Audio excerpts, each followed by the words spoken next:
ეს არის დილის არხი, რადიო იმედზე. თეიკო ანჯაფარიძესთან ერთად. მოგესალმებით კიდევ ერთხელ ბრუნდებით პირდაპირ ეთერში და ბრუნდებით ძალიან საინტერესო თემით.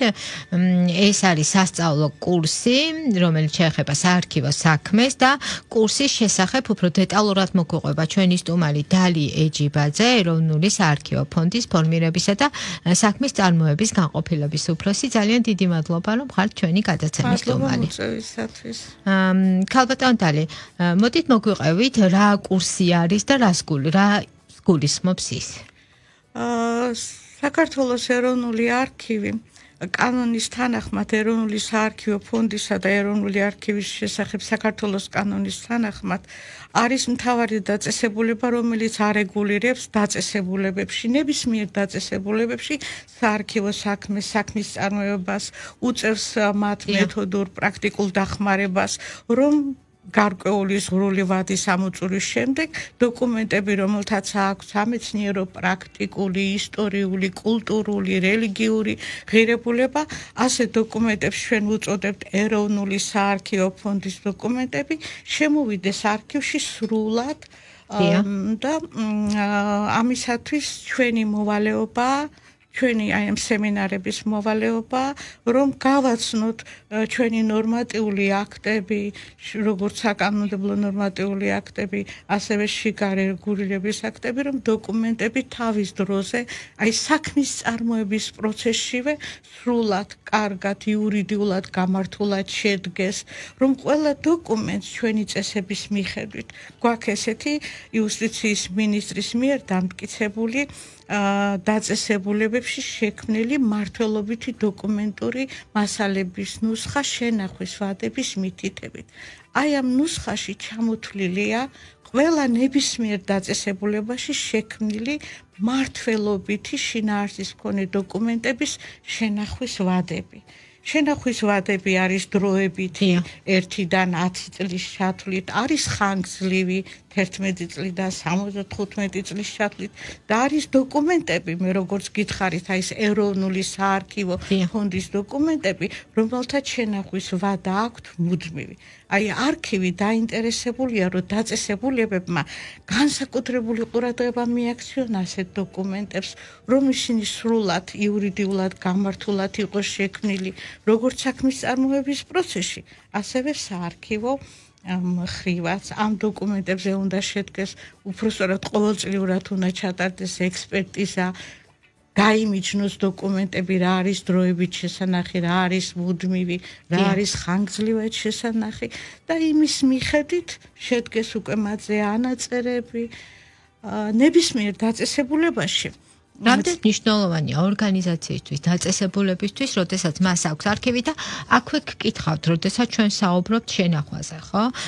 ზოგიერთ დაწესებულებაში 21 საუკუნეში ვართ და არის თუნდაც მნიშვნელოვანი დოკუმენტების ელექტრონული ბრუნვა. აი ამ შემთხვევაში როგორი არის მიდგომა და თუ არსებობს რაიმე განსხვავებული სტანდარტი?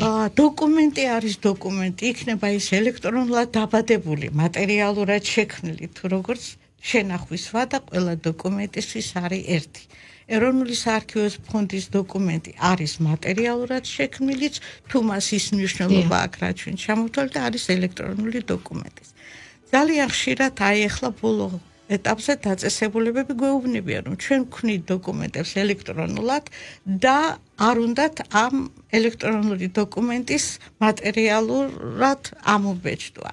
მაგრამ ჩვენი კანონის თანახმად, როგორც გითხარით, ეროვნული საარქივო ფონდისა და ეროვნული არქივის შესახებ კანონის თანახმად, დოკუმენტი, რომელიც უნდა შემოვიდეს გარკვეული პერიოდის ზღვრულ ვადას ვეძახით ჩვენ ამას, გარკვეული პერიოდის მერე უკვე არქივში ის შემოდის როგორც ელექტრონული, ასევე მატერიალური სახითაც. ყოველ შემთხვევაში ეროვნული საარქივო ფონდს შეეხება ეს, რაც შეეხება დროებით შესანახ დოკუმენტებს, რომელთა შენახვის ვადა არის 10 წლამდე. ისინი შეიძლება შევინახოთ ელექტრონულად და მათი ამობეჭდვა მატერიალურად საჭირო არ არის. ისინი ძირითადად პრაქტიკული გამოყენების დოკუმენტებია და ელექტრონული საქმის წარმოება გვაძლევს იმის საშუალებას, რომ ისინი მოვიხმაროთ ელექტრონულად და სულ არ არის საჭირო მათი მატერიალურ საფუძველზე ამობეჭდვა, მაგრამ ის რაც არის საარქივო ფონდი, ის დოკუმენტები, რომელიც უნდა შემოვიდეს არქივში, დღის მდგომარეობით უნდა შემოვიდეს როგორც მატერიალურად, ასევე ელექტრონული სახითაც. მთლიანად წლის განმავლობაში დაწესებულებაში შექმნილი დოკუმენტური მასივიდან ეს არის შემოსული დოკუმენტები, გასული დოკუმენტები, შიდა დოკუმენტები, თქვათ, ბრძანება იქნება, ხელშეკრულება იქნება, მიღება ჩაბარების. ამ მთელი დოკუმენტური ფონდიდან მხოლოდ 20% თუ იქნება ეროვნულ საარქივო ფონდს მიკუთვნებული დოკუმენტი, დანარჩენი არის ძირითადად დროებით შესანახი დოკუმენტები, რომელიც პრაქტიკული გამოყენებისაა. და აი ორგანიზაციისთვის რამდენად მნიშვნელოვანია გამართული არქივის არსებობა. გამართული ჩვენი მიზანი, საერთოდ აი ამ ჩვენი სემინარების, ამ მეთოდური სწავლების მიზანი მხოლოდ ეს არის, რომ გავუმარტივოთ დაწესებულებებს ამ დოკუმენტებთან მუშაობა. თუ დაწესებულება თავის დროზე ყოველწლიურად ჩაატარებს ამ დოკუმენტების ექსპერტიზას, გადაალაგებს და არ ამობეჭდავს იმ დოკუმენტებს, რომელიც დროებითია, ამოიღებს და დაამოწმებს იმ დოკუმენტებს, რომელსაც შენახვის ვადა მუდმივი აქვს, მას რა თქმა უნდა გაუმარტივდება მუშაობა და გაცილებით ნაკლებ დოკუმენტებთან მოუწევს უკვე შენახვა იქნება, მათი გაფორმება იქნება, შეკერვა იქნება თუ დანომრვა, ხო? ვიდრე მთლიანად მთელ დოკუმენტებს რომ მიხედოს. ამიტომ ძალიან დიდი მნიშვნელობა აქვს ამ სემინარებს და მე მინდა სამი ძირითადი სახეობის დაწესებულებების ჯგუფი თქვა, ესე იგი, არიან დაწესებულებები, რომლებიც ქმნიან ამ ეროვნული საარქივო ფონდის დოკუმენტებს. ესეთია სახელმწიფო დაწესებულებები, თვითმმართველი ორგანოები, ხო? მნიშვნელოვანი დაწესებულებები, სადაც ეს დოკუმენტები იქნება. მაგრამ არის დაწესებულებები, სადაც ასეთი შინაარსის დოკუმენტები არ იქნება. ეს არის შეზღუდული პასუხისმგებლობის და საზოგადოებების აქტი, საზოგადოებები, სადაც მათი ფუნქციიდან, ამოცანებიდან გამომდინარე არ არის დოკუმენტები ძირითადად ისეთი, ან თუ ქმნიან თავიანთ მნიშვნელოვან დოკუმენტს, ისინი მათი ზემდგომი ორგანიზაციებიდან შემოდის არქივში და არ არის საჭიროება, რომ მათ ჩააბარონ ეს დოკუმენტები არქივს. მაგრამ ასეთ დაწესებულებებშიც არის ერთი ჯგუფი დოკუმენტებისა, რომელიც მათ უნდა შეინახონ 75 წლის განმავლობაში. და რა ტიპის დოკუმენტებია ეს? ამ ტიპის დოკუმენტებს ჩვენ ვეძახით პირადი შემადგენლობის დოკუმენტებს. ეს არის დოკუმენტები დასაქმებულსა და დამსაქმებელს შორის ურთიერთობის დოკუმენტები. ბრძანება, თანამშრომლის დანიშვნა, განთავისუფლება, გადაადგილება. 75 წელი არის ის ყველა ეს დოკუმენტი, ყველა ეს მათი ანაზღაურება, ყველა ეს დოკუმენტი მცირე მოცულობის არის. ეს წელიწადში შეიძლება 2-3 საქმე იყოს დაწესებულება შეაზრდეთ. უნდა შევინახოთ 75 წელი. და ძალიან ხშირად იმის გამო, რომ დაწესებულებები ამ წესს ვერ იცავენ სამწუხაროდ, ჩვენთან მოდის ძალიან ბევრი უკმაყოფილო მოქალაქე, რომელსაც უჭირს თავისი სამუშაო სტაჟის დადგენა. იმიტომ რომ ეს დოკუმენტები რატომღაც საკანონმდებლო ტიპის დოკუმენტები ეს კიდევ ცალკე ხო იგივე დიპლომებზე როდესაც საუბრობთ. ზუსტად ეს არის პიროვნებას რაც ეხება, ხო პირადი დოკუმენტები, მაგალითად ატესტატები, დიპლომები, შრომის სიგნაკები უბრალოდ აი. შრომის სიგნაკები ხომ აღარ არსებობს? არა, ადრე ხომ არსებობდა და ეს შრომის სიგნაკები ხოიდო ამ თანაშრომლის პირად საქმეში და ეს მათ სჭირდებათ. შეიძლება საქართველოში, თუმცა მე ვიცი რომ ხანძრებს ახლა გამოვიდა წესი, რომ ანაზღაურების მიხედვით ეძლევათ პენსია, ენიშნებათ. ეს შეიძლება მერე მოხდეს, მაგრამ საქართველოსთან გასულს ბევრ ადამიანს სჭირდება. ანუ ეს შენახვა არ არის მხოლოდ რაღაცა კანონის დონეზე ადაყვანილი, ჩვენ იმის თქმა გვინდა ჩვენი მსმენელისათვის, რომ მნიშვნელოვანი არის, იმიტომ რაღაც ყოველდღიურ ცხოვრებაში შეიძლება ეს დოკუმენტების მოძიება ჩვენთვის მოქალაქეებისთვის გამარტივდეს და უფრო ხელშეუხებელი. ატესტატი თუ არ მიქონდა მოსწავლეს იქიდო პირად საქმეში, დიპლომი იქიდო, ისინი ყოველთვის მათ პირად საქმეშია და ეს პირადი საქმეები კიდევ 75 წელი რატომ გჭირდება, იცით? პირად საქმეში არის თუ ის სწორად არის ნაწარმოები, რა თქმა უნდა, და ჩვენი სემინარის და ტრენინგის მოვალეობა ზუსტად ეს არის, რომ ვთხოვოთ მათ, რომ სწორად იურიდიულად გამართულად აწარმოონ ნებისმიერი დოკუმენტი, იმიტომ რომ ყველა დოკუმენტს თავისი რეკვიზიტი აქვს, ყველა დოკუმენტისთვის აუცილებელია ხელმოწერა, ყველა დოკუმენტს უნდა ჰქონდეს თარიღი, ყველა დოკუმენტმა უნდა მოგცეს ინფორმაცია, ვინ შეადგინა ეს დოკუმენტი.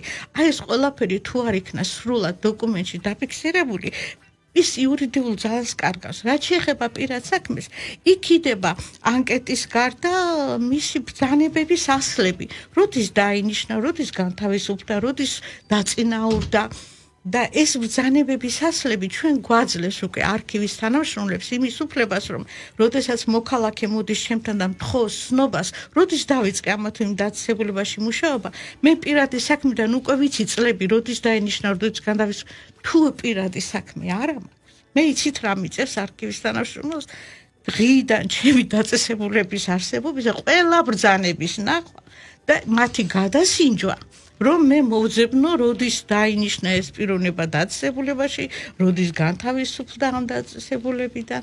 და რატომ 75 წელი? რატომ არის აღებული ეს? 75 წელი უბრალოდ იმიტომ, რომ ეს არის მაქსიმალური ასაკი, როდესაც შეიძლება ადამიანს დაჭირდეს ეს მისი პირადი საქმე. მერე უკვე მას პენსია ენიშნება და შეიძლება რომ ის აღარ იყოს საჭირო. თუმცა ჩვენ ნუსხას თუ ჩახედავთ და მერე რა ხდება დოკუმენტების ვთქვათ თქმა მინდა, ხო, ნუსხას რომ ჩახედავთ, იქ არის ასეთი შენიშვნა 75 წელი SШK ეს იცით რას ნიშნავს? ეს მარტო 75 წლიან საქმეს კი არა აქვს, 5 წლიანსაც შეიძლება კონდეს, 6 წლიანსაც და 25 წლის ვადის მქონე დოკუმენტსაც.